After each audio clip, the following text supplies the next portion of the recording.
జగన్మోహన్ రెడ్డి అధికారంలోకి వచ్చిన తర్వాత దాడుల ద్వారా, దౌర్జన్యం ద్వారా, ఆర్థిక విధ్వంసం ద్వారా, సహజ వనరుల దోపిడీ ద్వారా, అవినీతి అక్రమాల ద్వారా, అక్రమ కేసుల ద్వారా అరాచక పాలన ఈ రాష్ట్రంలో కొనసాగిస్తుండు.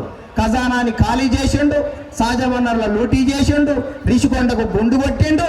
ఇవాళ కొత్త టైటిలింగ్ యాక్ట్ తోటి భూములతోటి మీ ఆస్తులకు ఎసరు పెట్టేటువంటి పరిస్థితి ఉంది. అందుకనే 100 ఎలుకలు తిన్న పిల్లి తీర్థయాత్రలు పోయినట్టు మళ్ళీ ఎన్నికల ప్రచారానికి వచ్చిండు. అమ్మా ఒక్క అవకాశం ఇవ్వంటుండు. అరే 5 ఏళ్ళు ఇచ్చిన అభివృద్ధి ఏదిరా నాయన అంటే, ఈసారి నా ఓటేయండి అభివృద్ధి చూస్తానంటుండు. శోభనం గదిలో ఉన్నోడు బయటకు వచ్చంట ఇంకో పెళ్లి చేయి ఉంటారు, నేను కవల పిల్లలు అంతా అంటే ఎట్లుంటారో జగన్మోహన్ రెడ్డి పరిస్థితి కూడా అట్లనే ఉంది అని సందర్భంగా మనం చేస్తున్నా. మా అక్కలు పోయినసారి నమ్మిండ్రు. ఒక్క అవకాశం అంటే మా అక్కలు అందరు బాగానే ఉన్నాడని ఒక్క అవకాశం ఇచ్చిండు.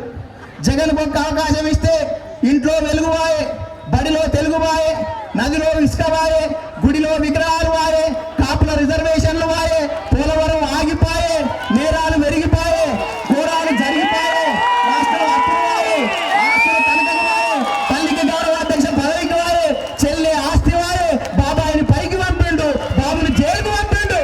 జనసేన